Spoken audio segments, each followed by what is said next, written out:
Fab. So hi Ellie. Sorry, it always takes a little while to like get into it. How are you this morning? Good, yeah, all right. Warming up with my cup of coffee. Yeah. That's good. Are you on your study day today, or are you just working from home? I am. I'm a study day today. Been lucky enough to still like go into the office quite a bit during the love your mug. That's cute. Thank you. During the lockdown. So bless. So study today. So That's good. yeah, ticking off my to-do list. Yeah. Is it like as long as you're around like mine, or are you staying on top of things? Yeah. Kind of comes and goes. Yeah, I tend to write a to-do list, and then when it gets a bit much, I just sort of put that one away. Yeah. And like start a new one. Genuinely, that's what I do as well. I'm like, if something's been on there for ages, I'm just kind of like, is it really important anymore? Like, if it's been pushed down that many times, do I really need to do it? Yeah, you sort of think I would have done it by now if it was, it was urgent. Cool. So, which specialism are you on? So I'm in GI, Gastrointestinal Physiology, and I also do a little bit of overlap with Urodynamics as well. Yeah. I was watching one of your videos earlier actually, and you were chatting to Amie, who I've got the pleasure to work with. She's absolutely lovely. So yeah, I kind of do. She's more urodynamics. I'm more gastrointestinal. So my memory is shocking, but is she based in Newcastle? Is that right, or somewhere up north? The uni's based in Newcastle. So we both work in Bristol at the moment. So yeah, it's a fair old trek. Yeah. Like I'm to. Did you live in Bristol before, or have you like relocated? I relocated, so I was used to be in Aberdeen, and then moved down here for the job. But my sister lives here, which is absolutely great. So we live together with our 2 wee piggies as well, who are just down here, like nattering away. So it's nice to have that kind of like family aspect of it. But yeah, far from home, definitely. I used to live near Aberdeen, actually. Oh, did you? Yeah. Perfect. So like Cravis and Bankery, like quite far out. Yeah, that was where. So I went to school in Aboyne. And lived in Tarlin. So yeah, that's. Oh, I love it when you meet people that know like those village names. Yeah, there's a genetic counsellor actually in Birmingham who's like, yeah, I'm from Bankery. I was like, oh my god, like middle of nowhere. Yeah. That's made my day. That's made me so happy. It's got a good track record of getting people on the STP, it seems. Sounds like it. Cool. So what was your background before getting onto the STP? Did you do something quite specialist or something more general? So I did something quite general. I sort of spent a while. I was always interested in kind of medicine, diagnostics, things like that. Spent a bit of time like umming and ahhing about going into medicine or nursing or something different. I eventually did my undergrad in biomedical science with a broad like medical biology honours, which was really good. Yeah, I did that up in Edinburgh for 4 years, which was great. But I didn't hear about this in like the SCP until about 2 years later or something. And I just stumbled across it. And it's just a perfect combination of like being with patients and doing research stuff. Like it was really good that I found this actually. But no, I didn't do anything hugely specialized towards GI before coming into this area. It's really nice, isn't it? Like, even though you know that there are scientists working in the hospital, I don't think anyone really knows like how many there are. Absolutely. It blew my mind. Like the figure they say is about 80% of tests involve healthcare scientists and stuff, and it's just it's mind-boggling. Yeah, you always think about like the doctors and the nurses. Yeah, absolutely. Cool. So was that like 2 years after you finished your degree then, or 2 years after you started it? So that would have been 2 years. Yeah, so I finished my degree in 2017, and then started this in 2019. So I had about 2 years kind of bumming around, sort of going here and there and not really thinking about what I wanted to do academically, which was quite nice, to be honest. And then after that, I kind of thought, like, I want to get a master's. I want to work out what it is that I want to do, kind of with my career. So yeah, I took that break between the two. It's quite nice to have a little bit of a rest between uni and then another bit of uni. Absolutely. I was really tempted not to go back to the same bit of uni, but luckily I was quite interested in this, so it won me over. Did you have a lot of GI kind of teaching at uni, or did you have any extra like projects that you've done that made you interested, or were you just reading through the specialisms and found one you particularly liked? So I always like the gut. I think it's fascinating. I think it's really cool. And I did a sort of science communication course in uni that focused around GI. Obviously it was very sort of layman's terms. We did teaching to kids about like the digestive tract and things, which kind of made me realize how kind of cool it was. Yeah. I'm gonna sound so nerdy saying all this. No. But yeah, no, I didn't have any massive draw towards it during that period until I started looking into the specialisms. Decided that I wanted to do like a physiological science to really kind of have that patient interaction. So I spent some time in the cardiac and looking into the neuroscience, and then the more I looked into gastro, the more I kind of thought, no, this is really interesting. Like, it covers such a wide range of the body functions and everything that I decided on that one. You must see so many different patients as well, because like the gut is so like becoming so linked to everything. Absolutely. So we tend to do our kind of 3 main diagnostic tests that we do, but spread out between those. You've got the esophageal ones, you've got ones to do with the small bowel, and then you've got your sort of anorectal stuff as well. So you see a variety of patients there, and then it's also just having that knowledge about what else could be going on, what else is connecting them all. Like, yeah, it's pretty cool. Yeah, I love the microbiome. I find it so interesting. It's fascinating, isn't it? I go to a running club, and my coach he's just fascinated by it, and he keeps on coming up to me and sort of saying, Ellie, how much sauerkraut should I be eating? Like, how do I make my own kimchi? And chatting about the links with that. So it's fascinating. It's really cool. It is mad. So what kind of, I didn't know whether it would be like a mixture of lab-based and patient-based, or kind of all patient-based. So how is your day kind of split? So all our clinics are patient-based. So we don't do any of the kind of sampling or biopsies, anything kind of like that. We're looking primarily at the function of muscles and things. So we spend about an hour with each patient, which is really nice because you can get to like chat to them properly. Can sometimes be the first person that they can sit down and properly like talk to about their problems. Which is lovely. And then we kind of do the test there and then report on that. So it's mainly patient facing, not so much the lab stuff, which I love about it. I love having those wee chats with the people. It must be such a relief for them because it's not something that you can kind of get over, like, or not notice day to day. Yeah, I think so. Like, a lot of our patients, the issues they have just have such a massive impact on quality of life. Yeah. And there's something really nice about being able to kind of chat to them through that and sort of help counsel them and kind of give them some reassurance that we're looking into this and we're trying to find ways to make it easier for them. Yeah.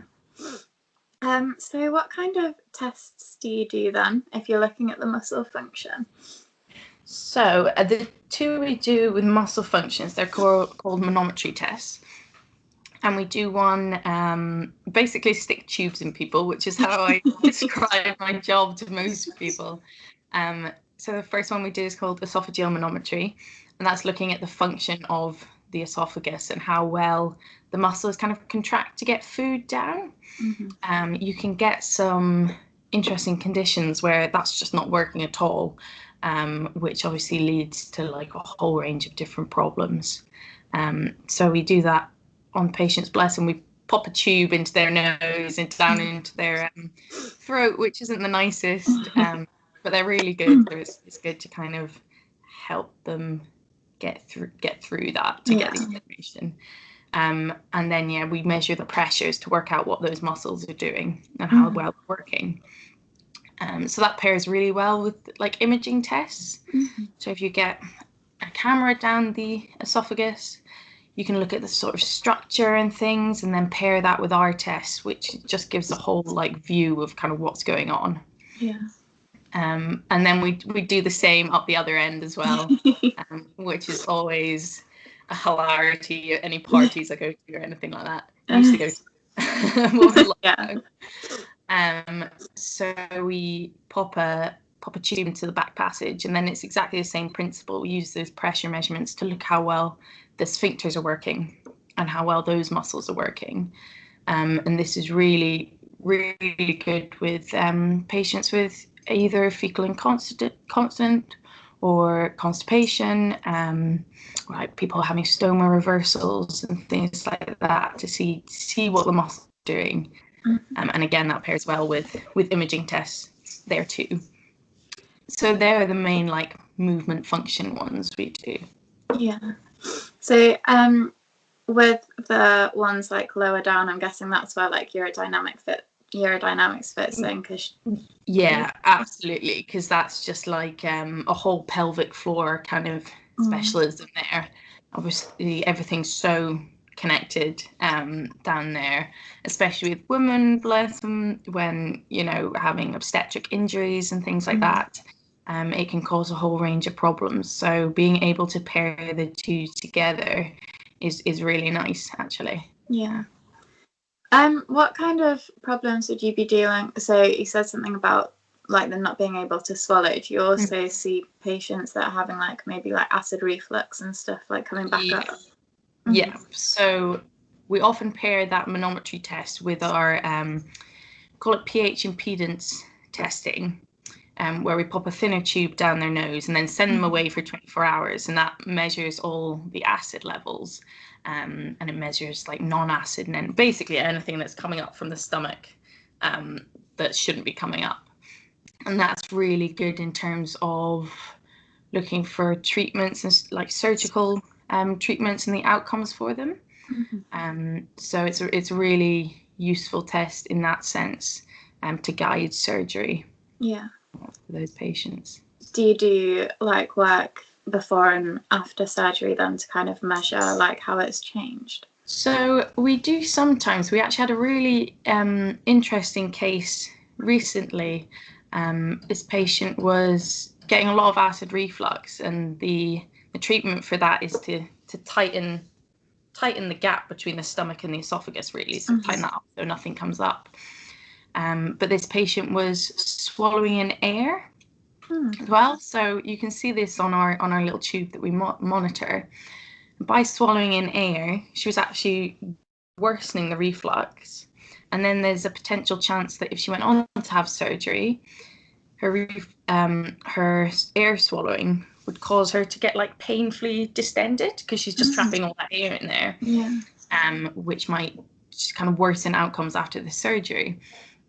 So we went through some techniques with her to try and prevent that air swallowing, and then after the surgery as well, we'll continue her sort of treatment to make sure that's not happening and those behavioural aspects are kept in check. So that's a really interesting kind of one to look at, where you compare it before and after.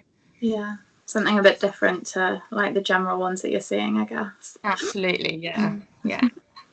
So do you mainly see like older patients, or not like old patients, but those like that are adults, or do you see any pediatric cases? So we're quite lucky in the Bristol Royal Infirmary that are. My laptop's just running low. Oh, sorry. Do you want to go and grab something? Yeah, I might just Yeah. grab the sorry. That's all right. No, I had to remember mine this morning because I checked and it was like 16%. Oh, I know, it's such a pain. It's always at the worst times as well.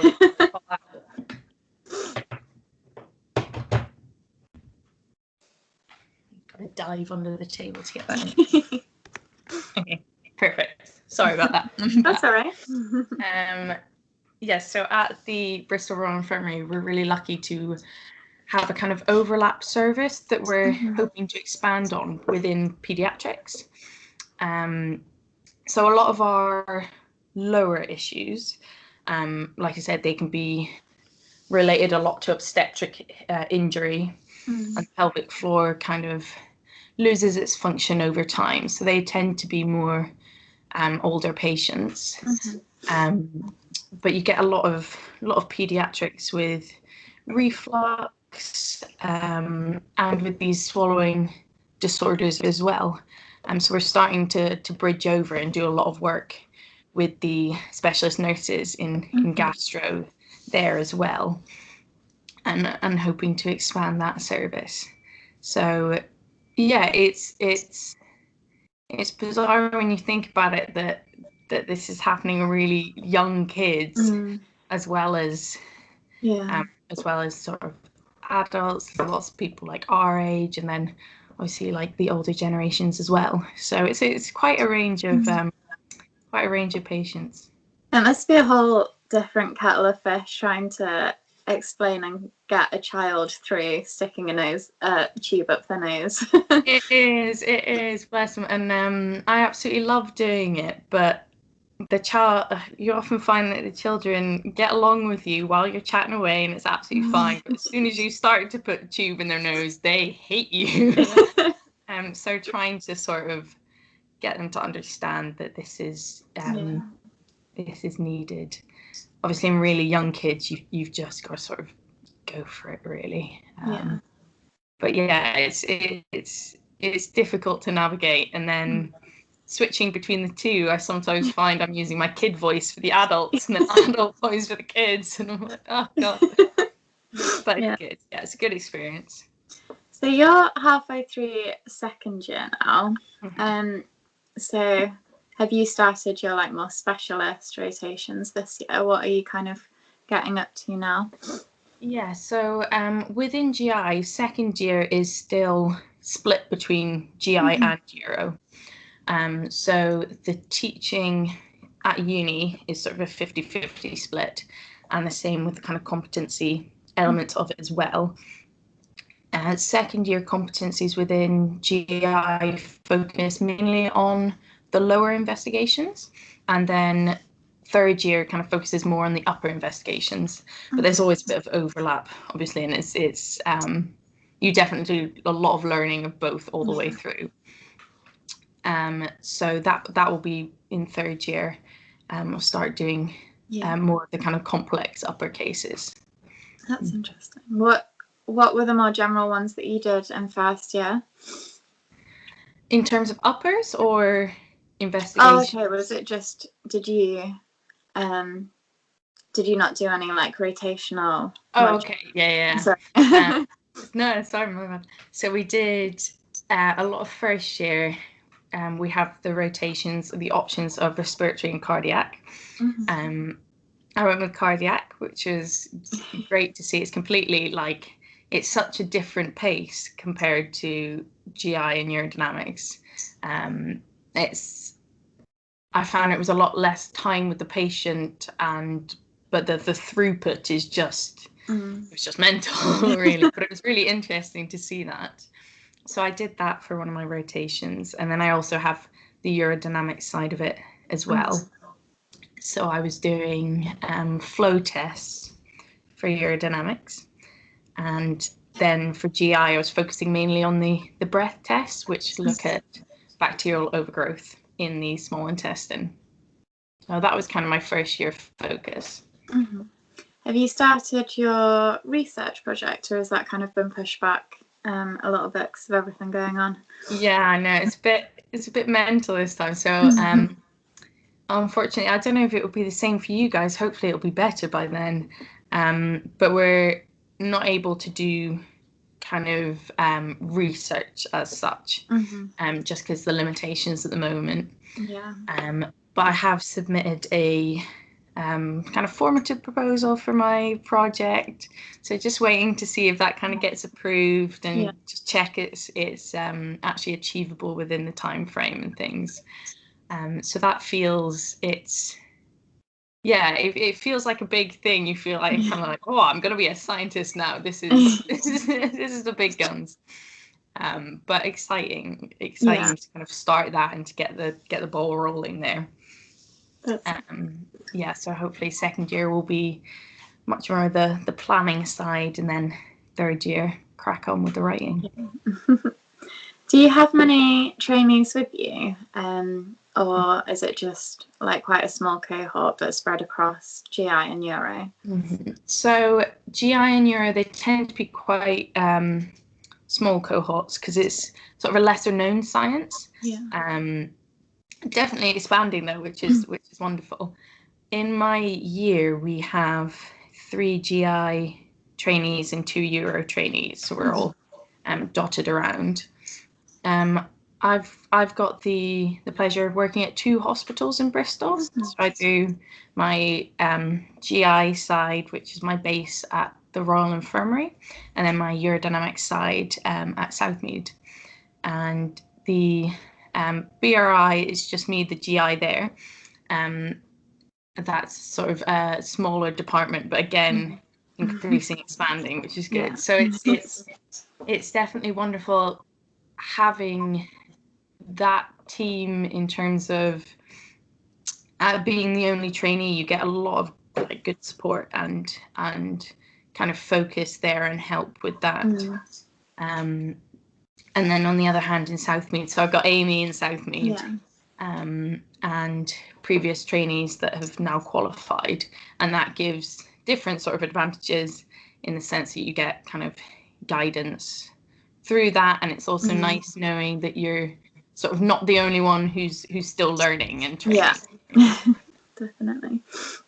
Do you see, sorry, going back to that, do you see patients for like quite a long time? Do you follow things up, or is it kind of you're able to treat them and then they come back if there's any problems in the future? So it depends what they're coming in for.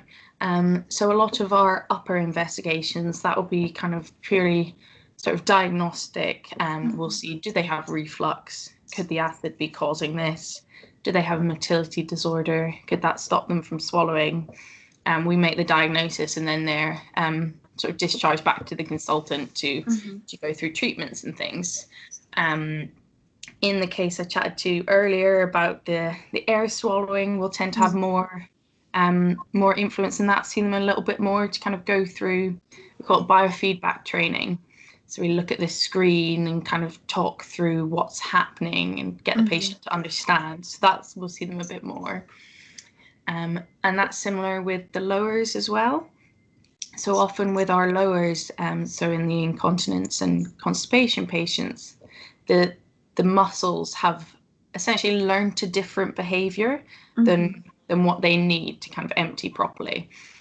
And we do that biofeedback training as well to sort of teach correct emptying and get techniques to kind of improve and manage their symptoms. So we tend to stay with them for a couple of follow-ups.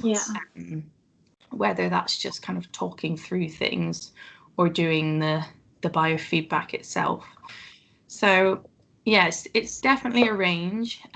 Some people as well, for lowers, they'll come in just for an assessment prior to surgery. So we'll just see them once and provide the measurements for the consultant there.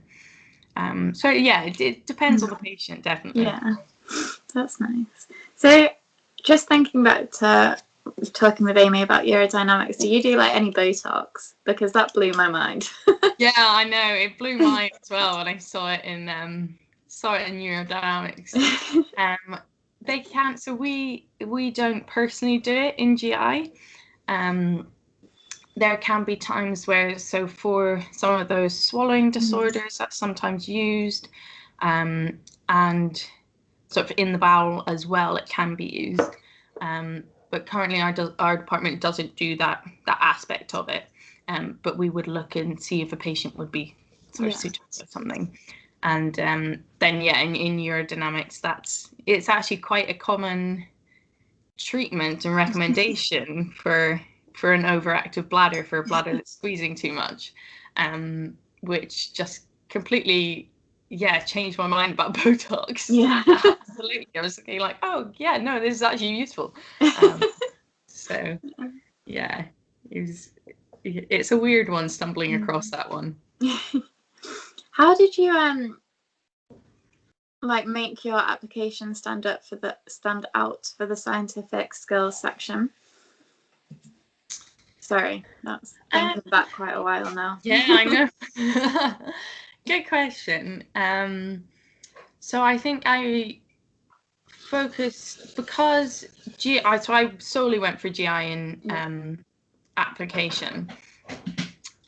So it was more focused on the like patient-facing skills. I spoke a lot about sort of projects and sort of just keeping up with like relevant scientific findings and discoveries, and just sort of discussing and talking to people like that. So mainly projects, I think, and then I had done a lot of lab-based work for my undergrad. Yeah. So I kind of speak about that and sort of look at it holistically, really, kind of how that would help the patient. Yeah. So yeah. It's good that you can relate things that maybe aren't completely specialism focused, and just show like how you'd relate them into your work. Yeah, absolutely. And just sort of putting across that sort of understanding and kind of problem solving element of it as well is really helpful. So fab. What would you say your like favorite bit of work is? Oh, I don't know. I do love a lot. I love how different it can be. I had a patient recently who I was trying to intubate them to pop the tube in the nose, and they just couldn't stop laughing. And I stood there, I was thinking, this has never happened to me before. You meet some wonderful people, and then also just knowing that effect that you've had on their lives, and you've helped and you've listened. It's really valuable. Just getting, a patient will turn around and just say like, thank you so much for listening to me, for being here. And that's an incredible part of the job. It really is. Yeah. Nice little like perk to the job, I guess, if you're having like maybe not so good a day. Yeah, absolutely. To know you've helped someone else as well. Yeah. Especially right now in the lockdown, when people are hardly going out, and if you get some like lovely geriatric patient, and that's sort of the best part of their day is having that chat with you, although they're coming in for a test, so it's weird, but it's lovely. I guess it's a light at the end of the tunnel for them. Yeah. Cool. Thank you so much for doing this, and I hope you have a good rest of your study day. Good luck for everything. Thank you. If it goes well, and I think this is great. Honestly, it's a brilliant idea. Thank you for having me. Thank you. Cool. Have a nice rest of your day. Okay. Bye. Bye.